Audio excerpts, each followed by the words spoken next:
ನಮಸ್ಕಾರ ವೀಕ್ಷಕರೇ, ಕನ್ನಡ ನಾಡಿನ ಜನತೆಗೆ ಕನ್ನಡ ರಾಜ್ಯೋತ್ಸವ ಹಬ್ಬದ ಹಾರ್ದಿಕ ಶುಭಾಶಯಗಳು. ಕನ್ನಡ ನಮ್ಮ ಉಸಿರು. ಕನ್ನಡ ಭಾಷೆಗೆ ಕನ್ನಡಿಗರ ಪ್ರೀತಿ ಅಪಾರ. ಒಂದು ಭಾಷೆಯನ್ನ ತಾಯಿಯ ರೂಪದಲ್ಲಿ ಪೂಜಿಸೋದು ಕರ್ನಾಟಕದಲ್ಲಿ ಮಾತ್ರ. ಇನ್ನು ನಮ್ಮ ಕನ್ನಡ ಹಲವು ವಿಚಾರದಲ್ಲಿ ಮೊದಲುಗಳನ್ನು ಹೊಂದಿದೆ. ಹೇಗೆ ಕನ್ನಡಕ್ಕೆ ಅಭಿಮಾನಿಗಳಿದ್ದಾರೋ ಅದೇ ರೀತಿ ಕನ್ನಡ ಸಿನಿಮಾನು ಕೂಡ ಕರ್ನಾಟಕದಲ್ಲಿ ಅಷ್ಟೇ ಪ್ರಾಮುಖ್ಯತೆಯನ್ನು ಹೊಂದಿದೆ.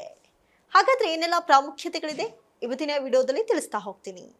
ಹೌದು, 70ನೇ ವರ್ಷದ ಕನ್ನಡ ರಾಜ್ಯೋತ್ಸವದ ಅಂಗವಾಗಿ ಕನ್ನಡ ಚಿತ್ರರಂಗದಲ್ಲಿನ ಕೆಲ ಮೊದಲುಗಳ ಬಗ್ಗೆ ಹೇಳ್ತೀವಿ ಕೇಳಿ.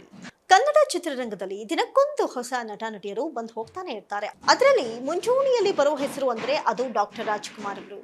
ಇವರ ಜೊತೆಯಲ್ಲಿ ವಿಷ್ಣುವರ್ಧನ್, ಶಂಕರ್ ನಾಗ್, ಅಂಬರೀಷ್ ಅಂತಹ ಹಲವು ಘಟಾನುಘಟಿ ನಟರು ಇದೇ ಸಾಲಿನಲ್ಲಿ ಬರ್ತಾರೆ. ಆದ್ರೆ ಕನ್ನಡ ಚಿತ್ರರಂಗದಲ್ಲಿ ಮೊದಲು ನಾಯಕ ನಟ ಯಾರು, ಮೊದಲ ಸಿನಿಮಾ ಯಾವುದು, ಅದರಲ್ಲೂ ಮೊದಲ ಕಲರ್ ಸಿನಿಮಾ ಯಾವುದು, ಈ ಎಲ್ಲಾ ಮೊದಲುಗಳ ಕುರಿತಾದ ಕಂಪ್ಲೀಟ್ ಡೀಟೇಲ್ಸ್ ಇಲ್ಲಿದೆ. ಹೌದು, ಕನ್ನಡ ಚಿತ್ರರಂಗದ ಸುವರ್ಣ ಯುಗ ಮತ್ತೆ ಬಂದಿದೆ. ಒಂದರ ಹಿಂದೊಂದು ಸಿನಿಮಾಗಳು ಹಿಟ್ ಅಲ್ಲ, ಸೂಪರ್ ಹಿಟ್ ಆಗ್ತಾ ಇದೆ. ರಾಷ್ಟ್ರ ಮಟ್ಟವಲ್ಲ, ವಿದೇಶಗಳಲ್ಲಿಯೂ ಗಮನ ಸೆಳೀತಾ ಇದೆ. ಹಲವು ದಾಖಲೆಗಳನ್ನ ಕನ್ನಡ ಸಿನಿಮಾಗಳು ಸೃಷ್ಟಿ ಮಾಡ್ತಿವೆ. ಕನ್ನಡ ಚಿತ್ರರಂಗದಲ್ಲಿ ದಾಖಲೆಗಳಿಗೆ ಮೊದಲುಗಳು ಕಡಿಮೆ ಇಲ್ಲ. ಈ ಮುಂಚೆಯೂ ಕೂಡ ಹಲವು ದಾಖಲೆಗಳನ್ನ ಕನ್ನಡ ಚಿತ್ರರಂಗ ಮಾಡಿದೆ, ಈಗಲೂ ಮಾಡುತ್ತಲೇ ಬರ್ತಾ ಇದೆ.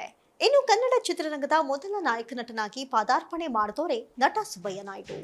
1896ರಲ್ಲಿ ಮೈಸೂರು ಜಿಲ್ಲೆಯ ಮಾದಲಾಪುರದಲ್ಲಿ ಜನಿಸಿದಂತಹ ಸುಬ್ಬಯ್ಯ ನಾಯ್ಡು ಕನ್ನಡದ ಮೊದಲ ಸಿನಿಮಾ ಸತಿ ಸುಲೋಚನಾ ಚಿತ್ರದಲ್ಲಿ ಇಂದ್ರಜಿತ್ವಿನ ಪಾತ್ರದಲ್ಲಿ ವಹಿಸಿದಂತಹ ದಿವಂಗತ MV ಸುಬ್ಬಯ್ಯ ನಾಯ್ಡು ಅವರು ಕನ್ನಡ ರಂಗಭೂಮಿ ಮತ್ತು ಚಲನಚಿತ್ರ ರಂಗದ ಅಭಿಜಾತ ಕಲಾವಿದರೊಬ್ಬರು.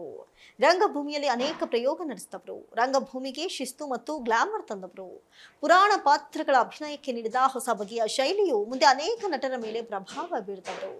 ಇನ್ನು ಮೊಟ್ಟ ಮೊದಲ ರೀಮೇಕ್ ಸಿನಿಮಾ ಬೆಟ್ಟದ ಕಳ್ಳ, ಮೊದಲು ರಾಷ್ಟ್ರ ಪ್ರಶಸ್ತಿಯನ್ನು ಪಡೆದುಕೊಂಡಂತಹ ಸಿನಿಮಾ ಬೇಡರ ಕಣ್ಣಪ್ಪ, ಅಮರಶಿಲ್ಪಿ ಜಕಣಾಚಾರಿ, ಮೊದಲ ಕಲರ್ ಸಿನಿಮಾ, ಮೊದಲ ಆರ್ಟ್ ಸಿನಿಮಾ, ಮೊದಲ ಕಾದಂಬರಿ ಆಧಾರಿತ ಸಿನಿಮಾ ಕಾಡು, ಇನ್ನು ಪ್ಯಾರಾಮೌಂಟ್, ಕರ್ನಾಟಕದ ಮೊದಲ ಚಿತ್ರಮಂದಿರ, ಇನ್ನು 1920 1951ರಲ್ಲಿ ಬಿಡುಗಡೆಯಾದ ಜಗನ್ಮೋಹಿನಿ, ಮೊದಲ ಶತದಿನ ಆಚರಿಸಿಕೊಂಡಂತಹ ಕನ್ನಡ ಸಿನಿಮಾ, ಮೊದಲ ಆಕ್ಷನ್ ಅಥವಾ ಬಾಂಡ್ ಮಾದರಿ ಸಿನಿಮಾ ಜೇಡರಬಲೆ, ಮೊದಲ ಸ್ಕೋಪ್ ಸಿನಿಮಾ ಸೊಸೆತಂದ ಸೌಭಾಗ್ಯ, ಮೊದಲ ಅರಣ್ಯ ಸಂರಕ್ಷಣಾ ಸಂದೇಶವುಳ್ಳ ಸಿನಿಮಾ ಗಂಧದ ಗುಡಿ, ಮೊದಲು ವಿದೇಶದಲ್ಲಿ ಚಿತ್ರೀಕರಣಗೊಂಡಂತಹ ಕನ್ನಡ ಸಿನಿಮಾ ಸಿಂಗಾಪುರದಲ್ಲಿ ರಾಜಾಕುಳ್ಳ, ಮೊದಲ ಸ್ಲೋ ಮೋಷನ್ ಹಾಡು ನಾಗರಹಾವು ಸಿನಿಮಾದ ಬಾರೆ ಬಾರೆ, ಮೊದಲ ಬಾರಿ ನೀರಿನಾಳದಲ್ಲಿ ಚಿತ್ರೀಕರಣ ನಡೆಸಿದಂತಹ ಸಿನಿಮಾ ಒಂದು ಮುತ್ತಿನ ಕಥೆ, ಮೊದಲ ಈಸ್ಟರ್ನ್ ಕಲರ್ ಸಿನಿಮಾ ಗಂಧದ ಗುಡಿ, ಕನ್ನಡದ ಮೊದಲ 3D ಸಿನಿಮಾ ಕಠಾರವಿ ರಾಸುರ ಸುಂದರಾಂಗಿ, ಅತಿ ಹೆಚ್ಚು ಕಲೆಕ್ಷನ್ ಮಾಡಿದ ಕನ್ನಡ ಸಿನಿಮಾ KGF 2,